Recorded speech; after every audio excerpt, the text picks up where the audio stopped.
One of the things we should talk about, Ant, that we haven't done many episodes, but we haven't done lately is we should talk about tire degradation and why the soft tire was not the tire this weekend. Because usually the soft has a place, but on a lap here at Coda, it just disintegrates by the time you get to the end of the lap. I mean, even in practice, it was like, wow, this is not going to be a race tire. Between the S's in Sector 1 and 16, 17, 18. That long right-hander. In a long right-hander in the Texas heat. Yeah, that tire is going to just basically melt into the asphalt. It just is. Yeah. You have to be smart, and it was very obvious early on that the racers figured it out pretty quickly that the hards were eventually the way to go, that the grip was really, really good today for the hards, and that you could go long on them. I'll tell you what, it's good to see the faces of Christian Horner and other Max Verstappen we just saw, and other, dignitaries and people in F1, because in Europe, they've had to wear masks off the track everywhere. Everybody. Yeah. We've gotten to see their faces here in Austin as, they shift over here to North America. Now, next year, there's going to be 3 North American races. You're going to have Canada back on the schedule. Yeah. Well, 4 if we count Brazil as well. So we're at 4. Well, that's South America, Brazil, but I consider I say North America. I'm sorry. Whenever I think Americas, I think the whole side of this globe and how but again, it's also the schedule is interesting because of how next year's schedule really bounces all over the place. Like certain times they're here and then they're back across the Atlantic and then back again. Whereas there's been sort of like a schedule. It's been like the tours the last couple of years have been almost like, rock tours where they stay in an area for a little while, then they move on. Whereas in this next year, they're like, boom, boom, truly globetrotting, every couple of weeks or so from one side of the globe to the other. At least if that's how it holds. The podium here, Shaq is not standing on the top step. He's standing on no step, and he's still as tall as Verstappen on the top step of the podium. I mean, he is a man among men. As somebody that has stood next to and interviewed Joel Embiid standing up, I prefer to interview him sitting down. Oh, I'm sure you do, James. With me standing up and oftentimes on a cart. I have a picture with me and Harry Mays, my old radio partner, and Harry is standing on the ground. Joel is standing normally, and I'm standing on a chair, and I'm still not taller than him. And I think Shaq is about a half an inch taller than Joel Embiid. It's insane. Here's what's coming up. So we got the full week off, although we do have a esports race coming up, the championship event number 2 on the 27th and 28th, which will be fascinating. 3 races for the esports championship. But then we have a triple header again. Mexico, November 7th, Brazil, November 14th, and then Qatar on November 21st, a big travel there from Brazil to Qatar. And then they're going to have a week off, head to Saudi Arabia for that first race at Jeddah. And then Abu Dhabi to wrap up the season. Back-to-back weeks for that race weekend. So that'll be the 5th of December and the 12th of December to decide this. And I just still get the feeling, even though Verstappen extended his lead in this race, that it's still going to come down to Abu Dhabi at Yas Marina. I think so too. I think for several areas. I think for the first place, but also for the absolute full-on drag-out battle for P3 in the constructors between McLaren and Ferrari. I think that is still to very much be determined, that for sure, as it was last year too. I mean, it was a 3-team race last year, but for this year, it's definitely been between those 2 teams, and they've battled. Those teams are just so exceedingly balanced now, especially with Carlos going over to Ferrari this year. Carlos Sainz going over to Ferrari. It kind of evened the odds in terms of bringing them back up the ladder, bringing Ferrari back up the ladder again with someone who could be a legitimately, an excellent teammate for a young driver like Charles Leclerc. Yeah. And Danny Rick as well. Danny Rick, it was a good move for him as well. I mean, he struggled. He struggled at Renault. Everybody knows that, and he's done doing. It took him a little while to get a hold of that McLaren, but after the summer break, he's been he's whatever it is, he's got a hold of it now. Yeah, he really does. And he outduels his partner today in Mm-hmm. Lando Norris. And that was not the case prior to the summer break. I don't think he outperformed Norris in any race of significance prior to the summer break. No. All of a sudden now he's on it and he wins a race. It was a 1-2 for McLaren at Monza. And Danny Ricciardo, and I listened to him on the Beyond the Grid podcast with Tom Clarkson, and he said it meant everything. It wasn't just that it meant something to him to get the win, but it validated all the progression that McLaren has made on the track, off the track, in culture, and all of those things under the tutelage of a guy like Zach Brown and Andreas Nodal, they're doing a great job there. And it validated that they are moving in the right direction and doing so in a very big way. Exactly. So good on McLaren and good on Danny Rick. I love it. Yeah, it's a good pairing. I like the pairing. I like the fact that Danny's now I refer to him kind of as I don't want to say young veteran. He's 30 now. But he's still, he's been through enough. He's got a ton of experience, and he's got a car that matches his particular brand of aggression that works well. Yeah, absolutely. And good race weekend for him, for Danny Rick once again. Good race week, huge race weekend for Red Bull. Let's kind of look at the bottom of what happened in this race, because the guys that finished out of the points and kind of see, is there any surprises kind of with anybody that didn't finish in the points? We mentioned Aston Martin did not have a good weekend, although Vettel did finish in the points, and he gets a point out of the race. He finishes in 10th. Tsunoda picked up a couple of points here. He finished 9th. But Stroll out, Giovinazzi ended up finishing out. I don't think that's a surprise when you look at Alfa Romeo. Kimi drops down to 13th. Russell and Latifi, the two Williams cars, 14th and 15th. Mick Schumacher, 2 laps down at 16th. Nikita Mazepin, of course, finished last of the cars that finished the race. And then Alonso, Ocon, and Gasly all did not finish the race. But a really bad weekend for Alpine. Yeah. I'd say a pretty bad weekend for Aston Martin. Other than that, you kind of expect who to be there, not in the points, and it kind of played to form. It did. And again, it was a tough, again, Stroll, after he and Latifi had connected on lap 1. We knew that it wasn't going to be Stroll's day, and certainly in that respect. Again, there's so much still to play for here, even with the number of races that we have remaining, Jace. It's just It's been fantastic. It's been, as we said, it's been must see racing every single race that we've had, with the exception, of course, of Belgium, which stinks because we know we all love Spa as much as anything, and to see that's like the only look to me is the only primary low spot of this whole season. It was Spa. That's it. Everything else has been phenomenal. Even a race that you think isn't going to be great surprises you. A France, which has not done particularly well. Hungary, which can sometimes produce good races, but produce an absolute cracker and a surprise with weather conditions. The weather has played a massive role this year. I mean, think about Lando Norris has got the win in Russia. Mm-hmm.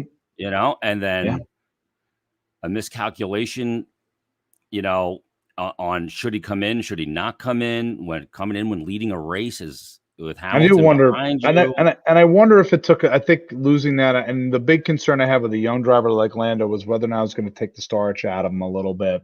Yeah, and it's kind of played that way for a couple races, and we need to see. I need to see where he. I think he. Coda's its own beast, and going to Mexico is going to be very interesting on a much heavier downforce, even more of a heavier downforce course, as we all know. But I want to see Lando. I'm still holding to the fact that I believe that Lando can win a race this season.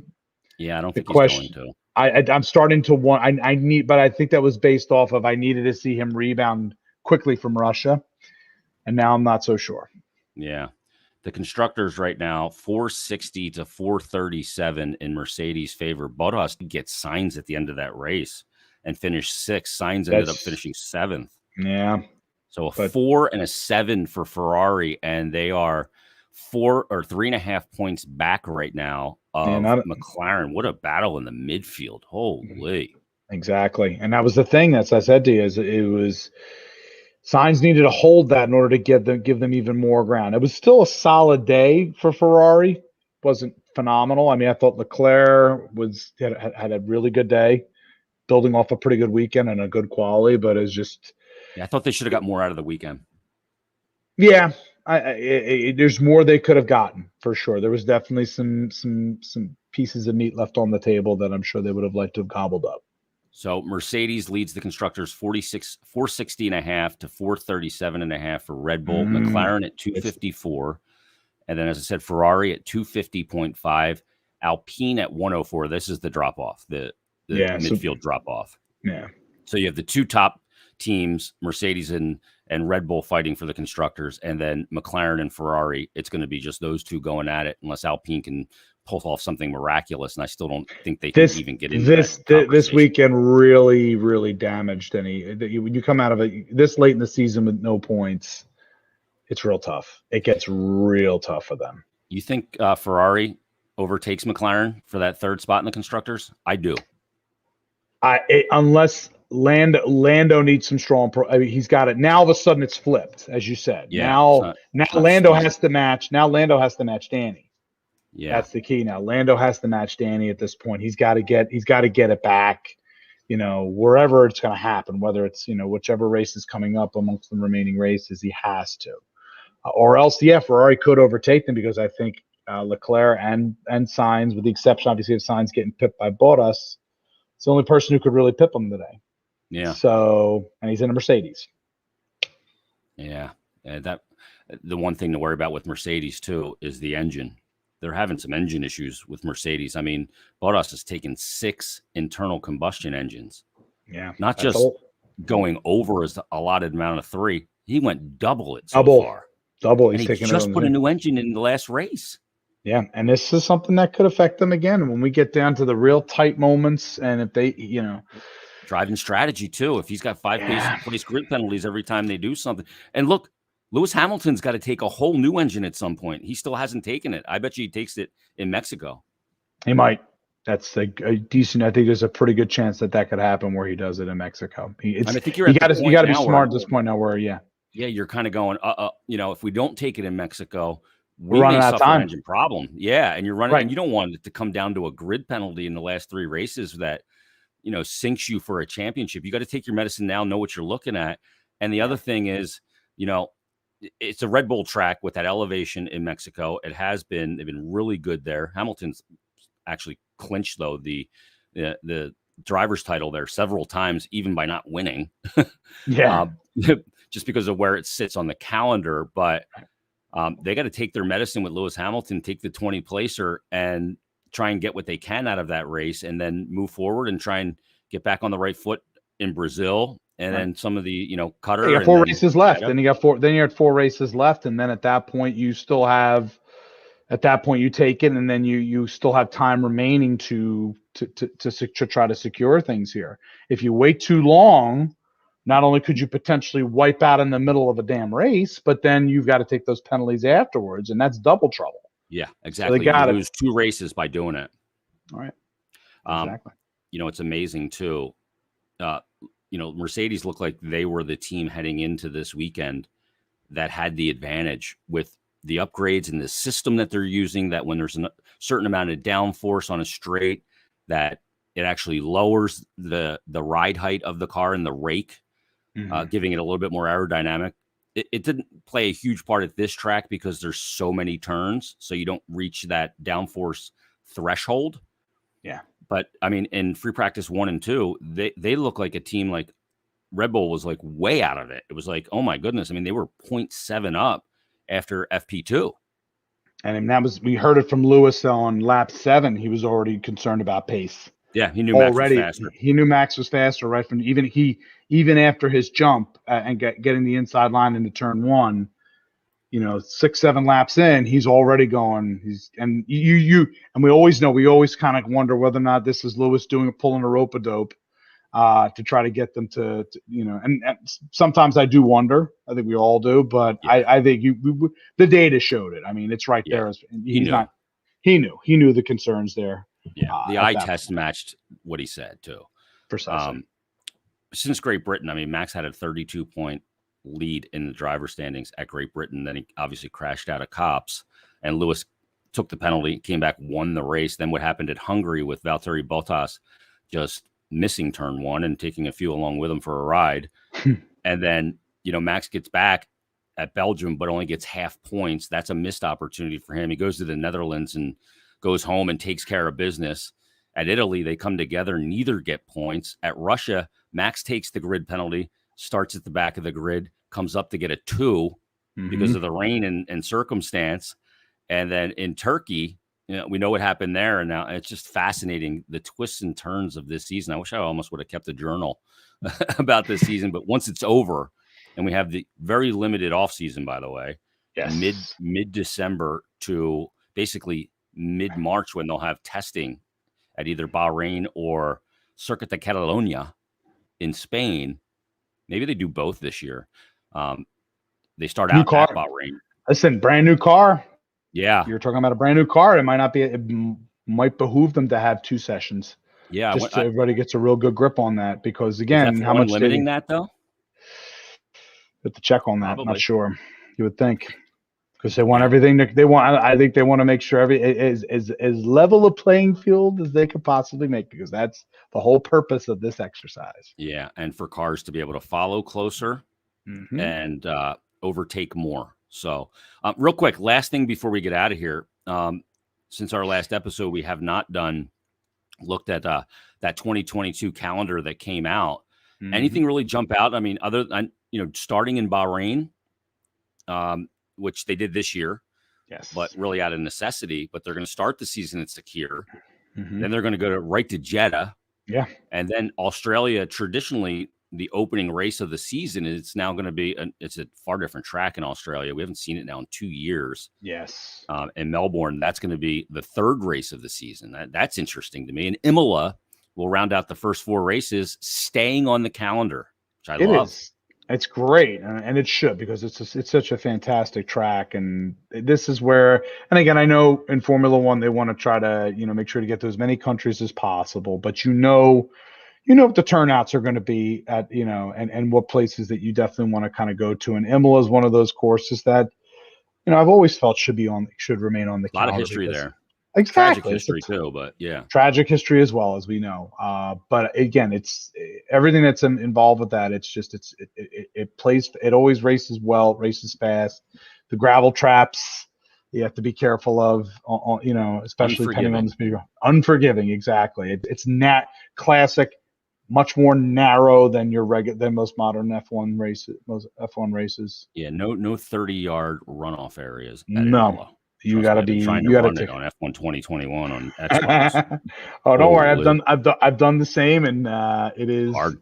You don't like you. Yeah, one DRS zone and nowhere to recharge your battery. Yeah. There's like no battery recharge. So using your it's ERS old school. It's an old school. Again, it's old school course with a lot of speed, and you have to be real smart on that course. So I'm happy to see. It's just interesting to see. Then I said this before, it was the bounce around of the schedule.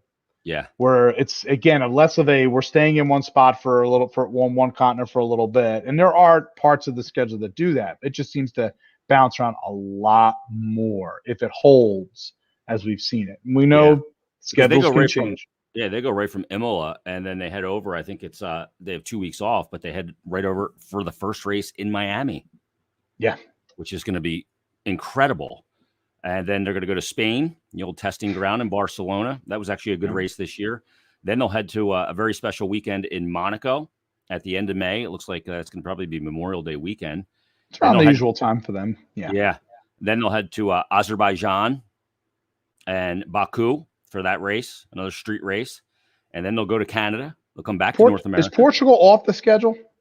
No, Portimao is on the schedule. I thought so. I thought it was just because I'm used to seeing Portugal. I have to take a look at the official schedule. No, actually, it's not on this schedule. I thought so, because usually they'll line up Portimao and Spain right on top of one another, and it's not on. Yeah, so they go to Canada for race 9. Then they're going to head to Silverstone for the British Grand Prix, which is always another special weekend. Then they're going to head to Spielberg in the Red Bull Ring for one in Austria this year. Last 2 years, One, two. It's been two, yes. And that's been a Red Bull stomping I can tell you right now, Esteban Ocon's probably very happy about that because he did that. Red Bull Ring ate him up this year. Well, then Esteban Ocon's going to go home to La Castellat and Paul Ricard, and the last time they're going to be there, because that's coming off the calendar in 2023. That'll be the French Grand Prix, and then they're going to head back to Hungary and the Hungaro Ring, and then they're going to head to Spa-Francorchamps. I think that's the summer. That'll be just like this season will be the summer break after Hungary. I think it's up to the end of August, and then Spa 4 weeks off. Yep. 4 weeks between races. So July 31st and then August 28th, they'll be at Spa-Francorchamps, and then they're going to head right from there. Looks like 2 weeks off there. Yeah.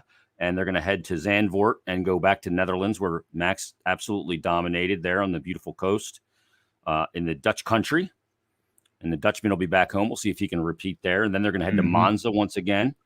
Then to Russia and Sochi, which stays on the calendar. That's probably just satisfying a country need to. Well, Russia, no, because we do have, again, don't forget, we do have the Russian Grand Prix will be moving in 2023 to, I think it's a Duna Drive, which is St. Petersburg. Oh, is that so a street race? Not quite. It's a course. It's definitely a course, but it definitely, based off of its design, I think will offer it'll be different from, and I do wonder when. My question's when. I mean, it has to be a summer race. Yeah, that can't be St. Petersburg, because you're much further north. That's a race that in 2023 will be probably earlier in the schedule. Okay. After Russia next year, we're going to get the return of Singapore, the only track bumpier than the Circuit of the Americas. But that'll be great to have that back. That's a great race in Singapore. Yeah. It's a night race. Very cool through the streets there. Then they're going to head back to Japan for the first time in 2 years as well, and go back to Suzuka. Great to see that back on the calendar. And the celebration of Honda will be on there. Then back to the Circuit of the Americas in Austin for another United States Grand Prix.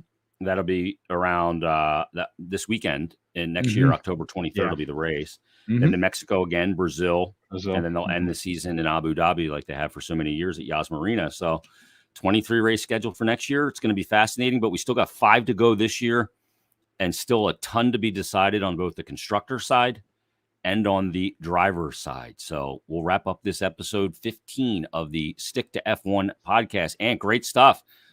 We'll be back for Mexico City coming up in a couple weeks. Everybody, thanks for listening. Thanks for checking it out. If you're not following us on Twitter, please do so at Stick2F1. Give Anthony a follow on Twitter at Anthony Mingioni, myself at Jason Myrt, JSONMYRT. And we'll talk to you on the next episode of the Stick to F1 podcast. Thanks for watching, everybody. We appreciate it.